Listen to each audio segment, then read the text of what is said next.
तो नमस्कार प्रणाम स्वागत बाटे आप सबके राइटर बागी भाई के चैनल पर।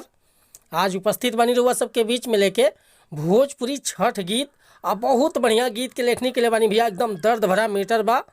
अगर बढ़िया से कर नया म्यूजिक बनवा के और तरीका से गा देता नहीं भैया तो 100% गाना बच जाए भैया। बहुत दर्द बाटे ये गीत में। बस गायकी में जोर होके के चाहिए, गायकी करे वाला बढ़िया होके के चाहिए और म्यूजिक फर्स्ट क्लास होके के चाहिए। तो चलिए शुरुआत कर लिया कि कैसे गावे के बा, का धुन बा, का लय बा, कैसे कंपोज के लिए बनी। लेकिन शुरुआत कर से पहले भैया एगो बात बतावल चाहब कि रुआ अगर नया सिंगर बानी और सिंगिंग में इंटरेस्ट बा, अच्छा मीटर के तलाश में भटकत नहीं, अच्छा गीत नहीं खे मिलत, अच्छा मीटर नहीं खे मिलत, आ मिलता तो सही तुकबंदी नहीं खे मिलत, तो अगर हमारा चैनल पर आ गई बानी भैया तो निश्चिंत हो जाई। और हाँ कहल चाह भैया कि रुआ कैसनको मीटर लिखवावे के बा, चाहे हिंदी में या चाहे भोजपुरी में, दोनों भाषा में हम गीत लिखे नहीं भैया। और हर तरह के मीटर लिखे नहीं, सैड सॉन्ग, लव सॉन्ग, देवी गीत, चाहे भोला भजन, श्याम भजन, राम भजन, चाहे पूर्वी निर्गुण, कोनो प्रकार के मीटर लिखवावे खतरा बेहिचक रुआ संपर्क कर सकीले भैया। बिल्कुल उचित चार्ज पर रुआ के मस्त मीटर मिली। मीटर में कोनो प्रकार के शिकायत ना मिली। चाहे नया म्यूजिक बनवावे के बा तब भी रुआ संपर्क कर सकीले। म्यूजिक के भी क्वालिटी एक नंबर की मिली। तो ये खतरा कॉल चाहे आपकी चैनल पर नया बन तो चैनल के सब्सक्राइब कर ली, बेल आइकन प्रेस कर ली। हर रोज़ रुआ के नया नया मीटर सुने के, देखे के और गावे के मिलत रहिए चैनल पर भैया। आज के मीटर देखी कैसे बाटे या कैसे गावे के बा। बहुत दर्द भरा गीत बाटे भैया।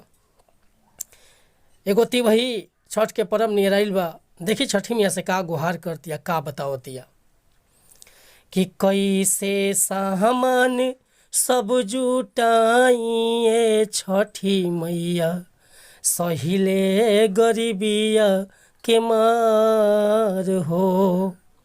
अरे कैसे सामान सब जुटाइए छठी मैया, सहिले गरीबिया के मार हो। आई कैसे रौरे दुआर हो, छोटे बालक नहीं पिया के नौकरिया, छोटे बालकवा नहीं पिया के नौकरिया, नाही कवनो रोजी रोजगार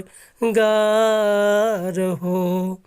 आई कैसे रौरे दुआर हो, कैसे सामान सब जुटाइए छठी मैया, सहिले गरीबिया के मार हो।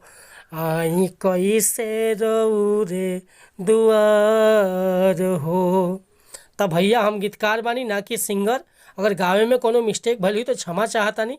रउआ अगर सिंगर बानी तक के फर्स्ट क्लास क्लासिकल गाना के तरह बना के गा सकता नहीं। अगर ये गाना पसंद बा, ये गाना के फूल लिखवावे के चाहता नहीं तो बेहिचक संपर्क कर सकीले हमारा कॉन्टैक्ट नंबर पर। हमार कॉन्टैक्ट नंबर बाटे भैया 8874473128 8874473128। तो कौनो प्रकार के मीटर लिखवावे के बा, चाहे हिंदी में चाहे भोजपुरी में, और चाहे नया म्यूजिक बनवावे के बा, बिल्कुल उचित चार्ज पर काम हुई भैया। बहुत बढ़िया मीटर मिली और बहुत बढ़िया म्यूजिक मिला तनी। फिर से हम अगला वीडियो में, वीडियो पसंद आई तो एगो लाइक कमेंट करब। चैनल पर नया होके तो रिक्वेस्ट बा चैनल के सब्सक्राइब करके तबे जाए। जय हिंद, जय भारत, जय भोजपुरी समाज।